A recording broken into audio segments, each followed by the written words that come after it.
Learn how to create, sustain, and scale up your print-on-demand business with the latest tips, guides, and strategies to help you start selling and making money today.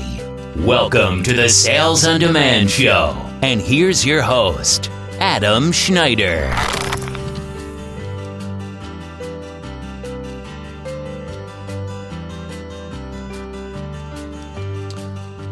Hello and bonjour.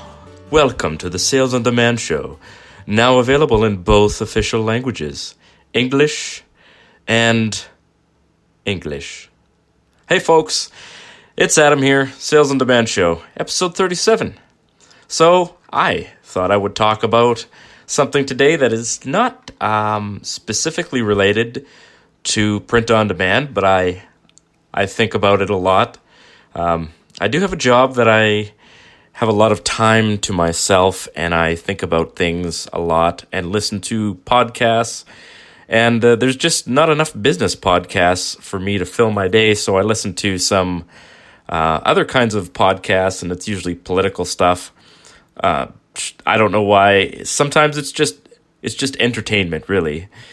So I thought about talk about business and politics and how basically business and politics are oil and water. So first, of course, let's talk about what's happening right now. I'm kind of surprised that it's still fairly quiet for me. I have seen items that were selling well last year are kind of lagging a bit. They're still selling. I do have an item that sold really well for the last almost 3 years in a row, and it still sells quite well, so I'm not entirely sure. I know that everything is ranking well on Amazon, but I just think that the overall buyer intent, which is to say that people are not spending much money right now. So I'm seeing that sales volume is just a little bit lower right now. And this actually illustrates the importance of always building new listings instead of just trying to coast on what you've got. Like, it's tempting to say, well, I'm doing okay right now, I'm just going to coast for a little bit. And I totally have done that. I mean, last year it was a busy year for me, and I definitely coasted on what I'd done before. And of course this year, the first half of the year, I didn't do a ton of building new listings, but I've been working in the last few weeks and months to keep up the momentum of adding new listings, testing new ideas, trying to break into new niches so that I don't sit there and watch items that sold well start dropping and get frustrated about that. Instead, I'll have new items that sell even better, and I can, double my income every year. It's kind of crazy how, I don't want to say easy, but I mean simple it is to literally just make more money by having more print-on-demand items for sale. I mean, an idea costs nothing. Whereas, people who sell physical products on Amazon, they've got a lot of money and a lot of sort of research and stuff invested in each individual product. So if a product starts lagging and doesn't do very well, it's a big deal for people like that. Like, they're going to lose a lot of money if they have to liquidate what they're selling, or if they get bad reviews from some shady person who's trying to, build their own product and isn't playing fair. This happens on Amazon all the time. And it just illustrates for me how fantastic print on demand is as a business model, because, I mean, everything I have could just go up in smoke, and I can sit down again tomorrow and just start coming up with new ideas and start building a brand new business out of nothing, really. All right, so here's some things that you should do this week. So, of course, last week I talked about opening up an Etsy store. If you didn't do that yet, sit down at your computer and open up that store. It is very easy to do. Etsy stores, depending on where you live, of course. If you live in Canada, in the United States, and maybe some countries in Europe, Etsy has no problem with you opening up a store. I know that Etsy is a little bit hesitant about giving storefronts to people who live in I don't know, Bangladesh or Thailand or something like that. But I think with some work, you could probably even get past that. But yeah, it's so easy. Just open up the store. You don't even have to put anything in there. Just open it up, put one listing in there, make a stupid t-shirt or something like that, list it up there, charge $50 if you want. I mean, obviously nobody's going to buy that one listing. But you're getting the first step out of the way.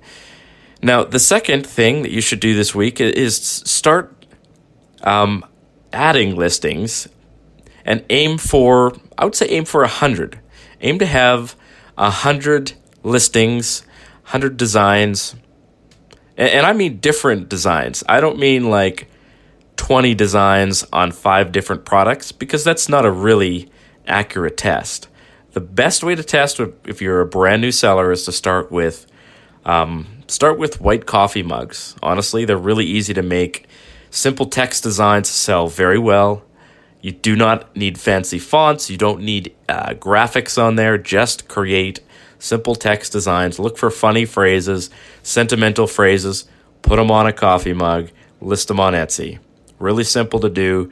If you want to complicate it a little bit, if you're trying to break into a different type of thing, make simple text designs with a customizable section for someone's name. That's it. Just do that. It'll work well. Or at least it'll get you started. All right, so I wanted to talk about politics because here in Canada, we are about to have an election. And I got to tell you, the Canadian elections it gets a little ragged out here, but I mean, it's nothing like these American elections where it's literally this 2-year process. I mean, choosing who the president is, for some reason, takes 2 years, and it fills the news cycle with just stories about this and that. It's like, oh, Trump called Ukraine. Trump did this. Some Democrat said he wants to take AK-47s, and it's like, oh my God! It's entertaining to watch. And as a Canadian, I can only just say, I feel your pain. Our politics have turned into a circus, literally a circus. And we have the chief clown, the prime minister clown. If you like our current prime minister, I got to tell you, you're overlooking a lot of really, really regrettable qualities.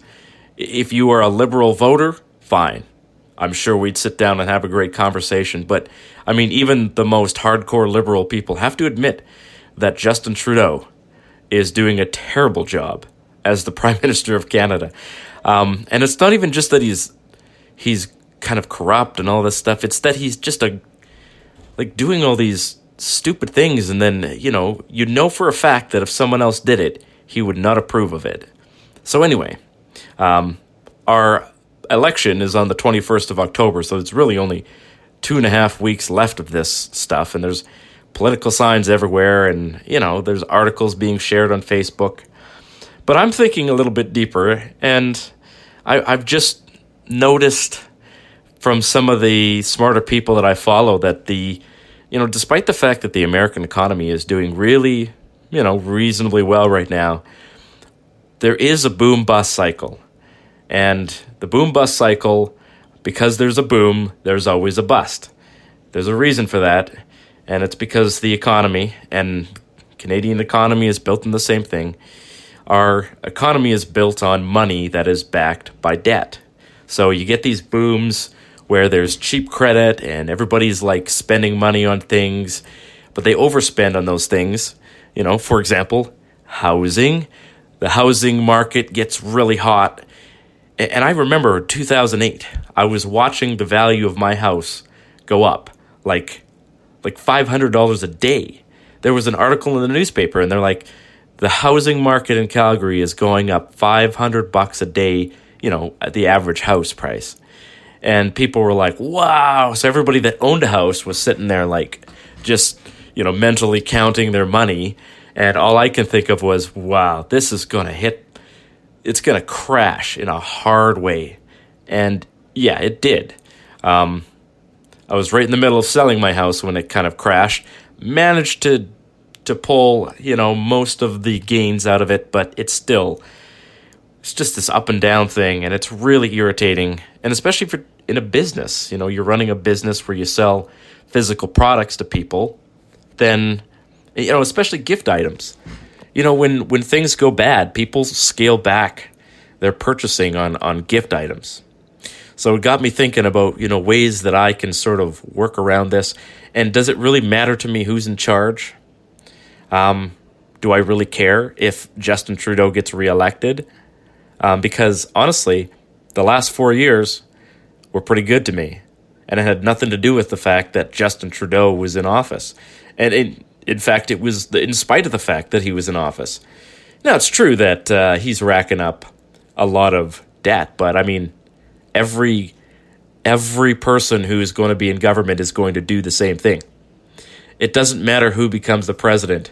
I mean, Trump, for all of whatever he calls himself a Republican, his spending is a record-breaking, like the budget for the federal government is breaking records. And they just had this thing, the United States government shut down because he refused to approve the budget. And when the budget came out, it was massive. It was the largest budget the government has ever had. Like, he is seriously racking up a lot of debt. And of course, the federal government in the U.S. is already $22 trillion in debt. And it doesn't matter if Bernie Sanders gets in, it doesn't matter if Elizabeth Warren gets president, or if Trump gets another 4 years. It's going to be, that $22 trillion is already due. So, I mean, there's always this window of difference between the two candidates, but the fundamentals of government spending are unchanged. Same here in Canada. Like, a majority of the spending goes towards the national debt, making interest payments on the national debt. And God forbid the interest rates ever go up significantly, because that would be a huge problem. I mean, they're not too bad right now. I think we're paying like $70 billion a year in interest payments. But we are also, I think Canada's national debt is about $700 billion, something like that. That's Canadian dollars too. So if you convert it to American, it's probably $500 billion, which actually, considering that we have 10% of the population of the U.S., the fact that we have only 5% of the national debt that the U.S. does actually puts us in a better spot, in my opinion, but that's just me. We don't have to run a deficit here in Canada. In fact, there have been a few governments that actually did run a surplus and started paying down the debt, which is astonishing. I mean, in the U.S., you couldn't do that. It would be impossible because the entitlement spending is just too high. So, I mean, with all that in mind, there's going to come like a day of reckoning. Like, I think the U.S. dollar is probably going to collapse in the next 10 years. And I know that people have been predicting this. People like Peter Schiff. Peter Schiff did predict the 2008 economic collapse. I think he thought it might be a little bit worse, that the dollar would collapse. But, I mean, people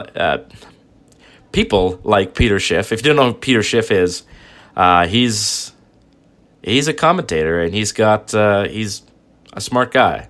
I don't know what his background is. He doesn't live in the U.S. anymore. He left the United States, and he lives in the Bahamas or something like that. And he pays way less taxes there. I don't know. It's kind of a crazy move, but I kind of approve of that. That's a smart move.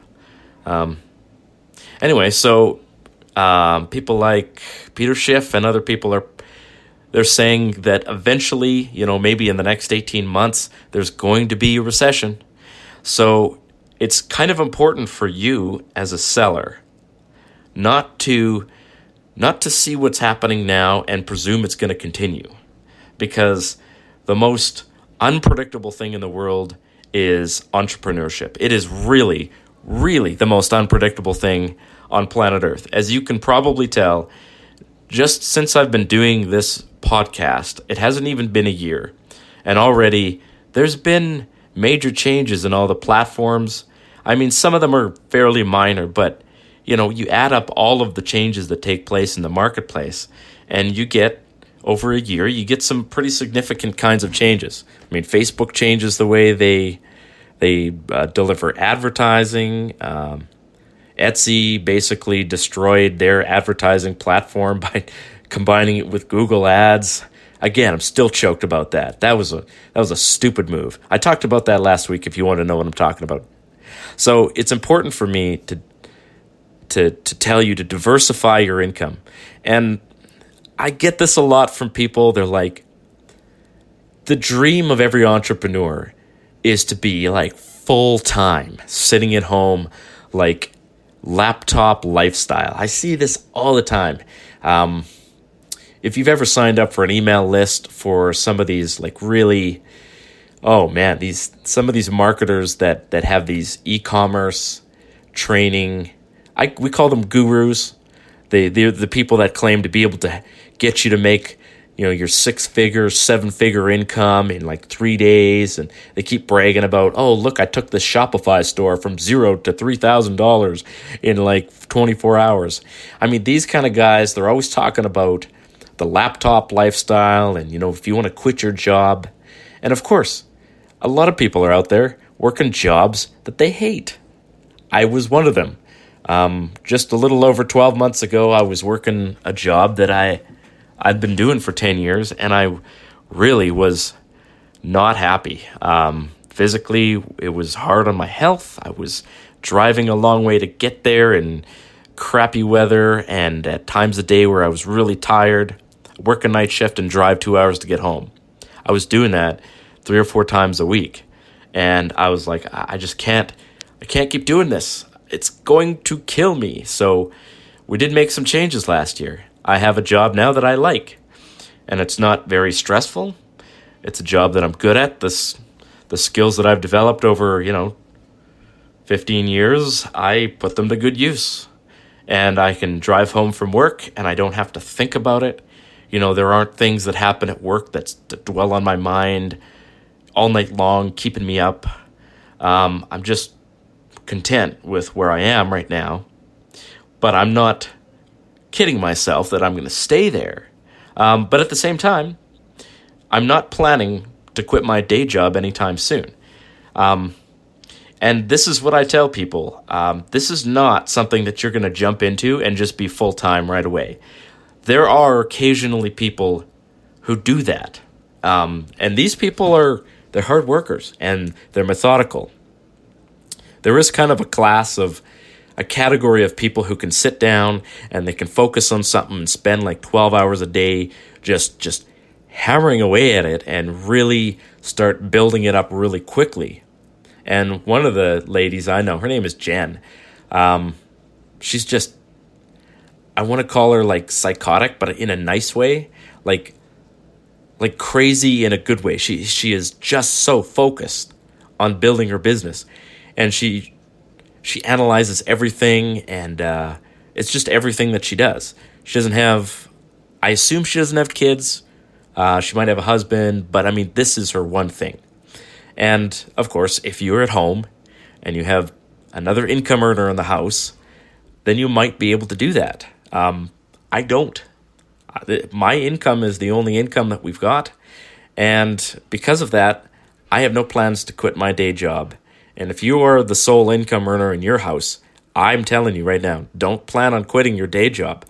And I think that you need to work to have 2 income streams until you're earning 2 times your regular earnings for at least 18 months in a row.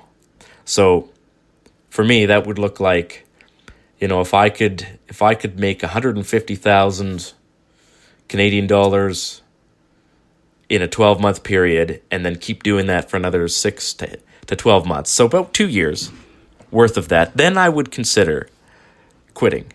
Because not only have I got all of the money from that saved up, but now I've got something that's worth a lot of money that if I had to, I could sell it. That would be the spot that I would say, okay, I feel confident quitting my job, but then at the same time, I'm not going to quit my job and then just do nothing instead. I'm going to probably start building another business. And this is why, entrepreneurs never sit still. If you're someone who just likes a consistent paycheck and you're like, I like extra money here and there, print on demand can be great for extra money. And maybe you don't have any dream of quitting your job. But if your dream is to quit your job, but you also like a regular paycheck, those two dreams are not compatible with each other. A regular paycheck is not a thing in any entrepreneurial enterprise. It's just not a thing that happens. Even if somebody's making $1 million a year profit, they're not getting consistent money every month.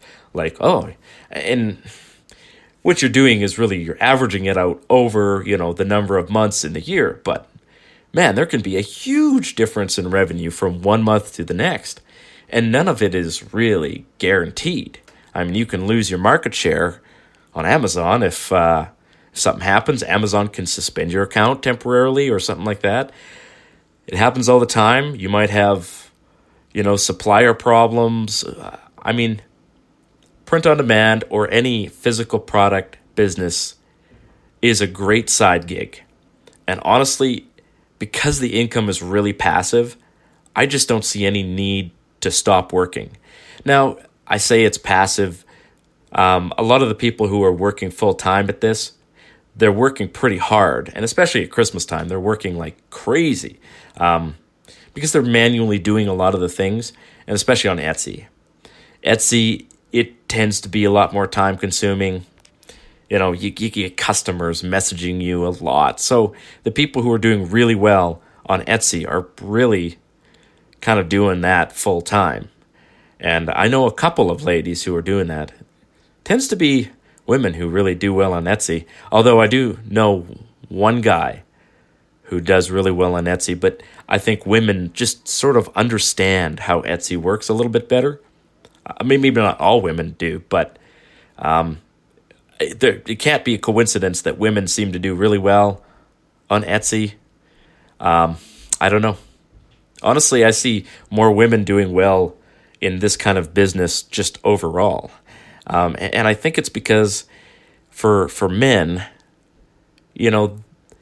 doing well selling products and stuff like that, I don't think that fills a man's need to feel significant. Men like to feel respected by other people.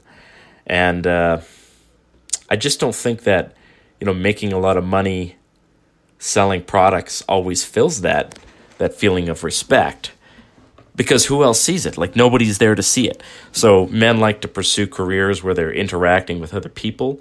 And selling products and print on demand is not really that interactive. You can do it at home. You don't have to talk to anybody.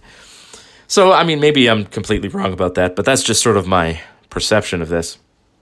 So, to kind of give you one last point here, you need to focus. And I saw this hilarious video.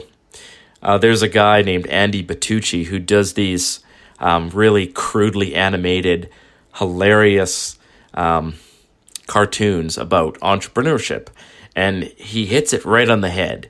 He shows an entrepreneur chasing a shiny object, and it's true. Like, even people who are doing really, really well, we get distracted really easily by shiny objects. When someone walks in, and this is how the thing works. Someone walks in and they're like, "Hey guys, I've got this software program. You can earn like up to so and such money, a month doing this, guys. It complements the business that you're doing right now." And we get excited. Entrepreneurs get excited. I did this in my very first year. I was trying everything. So if you want to know what I tried doing, I was doing drop shipping from China. I was doing print on demand using Facebook ads. I was podcasting. I was trying to write a book. I was doing proofreading on Fiverr. I was just doing so many different things. I was cleaning windows. And I just had all these things going on at the same time. And it was so distracting and difficult to manage all of that. I couldn't do any of them really well. Now, I mean, it turns out that print on demand was the easiest way to make money and with the least effort. So that's what I'm focusing on right now. But I need at least another year of focusing on this, or at least to get through Christmas. But I do have plans to expand to doing something else. However, I can't sacrifice what I'm doing right now to plan for the future. So, it's true I was planning to launch a course, but I'm looking at what I'm doing now, and I'm like, you know what? I don't have time to do that really well. So I'm holding off on that. And I know a few people have been asking about, hey, where's your course at? And I'm like, you know what? It's half done, and it's going to remain half done for a little while. I'm slowly sort of coalescing how it's going to work, but, this Christmas, I think it could be a good one. I want to hit my sales goals. I want to reinvest the money in more stock, continue to grow how many sales I get on each platform. I got to master this before I try something else. So I will leave you with this one thought, all right? And this will be, a half an hour episode, just sort of me freewheeling a little bit. I know I'm not really teaching you anything about how to sell print on demand, but I'm trying to help you develop a philosophy of business that exists outside of politics. I mean, people have become obsessed about politics. I've never seen this level of obsession with who is the president of the United States. I got to tell you, I know Canadians don't usually know, I don't know, I guess Canadians don't typically take as much of an interest in politics outside of Canada, but a lot of Canadians do understand American politics, probably as well as most Americans do. I know for a fact that the position of president, the office of the president, was never meant to be what it is today. It has really expanded beyond what it was intended to be by the founders of the United States Republic. Like, it's crazy how much power one person has. I mean, the president is a de facto monarch. I mean, didn't the United States fight a revolution against a monarchy? And yet here we are again with a person, be it a man or a woman, sitting in an office for 4 years who has basically a de facto monarchy. And all of the political intrigue that goes around that is exactly the same as it used to be with the monarchy. I mean, people used to gossip about what the king was doing and all this stuff. Nothing has changed in there. It's a monarchy. Like, you guys have a monarchy, and so do we. The person who sits in the prime minister's office is basically like a king or a queen. We actually had a female prime minister for a very short time. But yeah, like, people look at that person and they say, oh man, it matters to me who's in there because I want this person to be king. So you're going to see a lot of this, people encouraging you to get out and vote. And that always bugs me. It's like, listen, I am my own master. Voting for a prime minister or a president is not going to change my life significantly. Most of the things that the prime minister or the president has power over, especially the president, right? Because we're talking a different country now. What happens to you guys in the U.S. really doesn't affect us in Canada. I mean, if you guys do poorly, we do poorly too because we sell products to you. But I mean, beyond that, it's not as cut and dried as, this person does this and the impact is massive. You are much more a master of your life than the president is. I mean, today you could take some kind of action. Like, if you spent 1 month working hard on your business, you can increase your income by 10%. that is a significant increase in your standard of living. 10% more money is a lot, right? For most people, that's like the difference between, being able to pay your bills and not being able to pay your bills. Or, maybe you save that 10% and you're like, this is a down payment for a house someday. So I'd like to tell you, without a doubt, you are the president of your life. So stop looking at these politicians and saying that these people are in control of who I am.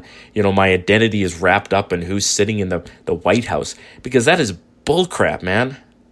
Like, the prime minister right now has no influence over my life. Maybe some of what he does maybe, will impact me down the road, but I can overcome that. I can overcome that by my own actions. And every time I do something, it's kind of like I'm voting for me. When I take an action to increase my income, or I diversify into a different business, or I start something new and I start something like a podcast, and I'm like, okay, someday I can monetize this and start making money. I mean, that to me is taking control of my life. And I'm not going to pretend that these politicians are going to save me from some disaster, because they're not. They're actually creating disasters. There is nothing the government can't do half as well for twice as much money. And there's no problem that the government created that it can't make worse. This is the truth. And you guys know it's the truth. If you've ever been selling, if you've ever been a business person, you know I'm speaking the truth. So I want you to go out and vote for yourself. Take action. Start creating your own business. Stop focusing on who's the president, who's the prime minister. It's all crap. I mean, these people, maybe they're honest, they're earnest, they think that they can improve your life, but nobody has more power over you than you do. And I don't care what your color is. Like, it's never mattered less what your race is in history. There was a time in history when if you were black or you were an Indian or you were native, something that actually mattered. But right now, today in 2019, it's never mattered less. Because of the internet, because of technology, you can literally start a business and be whatever color you are. It is irrelevant. If you've got even a rudimentary command of the English language and a desire to succeed, you can. And nothing can stop you. Nobody can tell you, oh, hey, you're a black person, I'm shutting down your Shopify store. Or, Amazon's not asking you what your race is. Like, these things are so irrelevant. And yet we talk about it now more than ever before. It's just so crazy. Like, it drives me nuts. Anyway, just thought I'd express some of the deep feelings in my heart about how utterly pointless all of this political crap is. And I want to encourage you guys, don't get bogged down in it. Maybe you're not. Maybe you are. Maybe you have friends that are getting bogged down in it. But just don't. Because Trump's not going to destroy your life, and he's not going to save you. Whoever gets elected president, whoever gets elected prime minister, doesn't matter. I'm going to continue doing what I'm doing, and I expect success because I'm going to work for it, and I'm going to make it happen for me. And even if I fail a few times on the way, I'm sure there's a couple more failures coming for me down the road. There always is. I'm going to move past that. I'm going to go around it. I'm going to fix the problems that occur, and I'm going to be successful. You'll see. Keep listening to this podcast. You'll see. Anyway, I wish you guys the very best that October has to offer. It's going to snow again next week here in Canada. Oh, incidentally, I'm actually looking at doing a Calgary get-together for people who live around the Calgary area. I know there's 5 or 6 listeners who live near Calgary, which is actually really interesting. That's a lot of people living near Calgary selling print on demand. So I'm thinking October the 19th is a good day to have a get-together. And even if it's just 3 or 4 of us, I think it would be really neat. And probably, do a live podcast, talk to a few people, see how they're doing. Maybe do some, rate some businesses, talk about how we can improve things, share some ideas, and just have a cool time. Anyway, message me on Facebook if you're interested in that. I'll probably put that on Facebook. And have a great night. Cheers.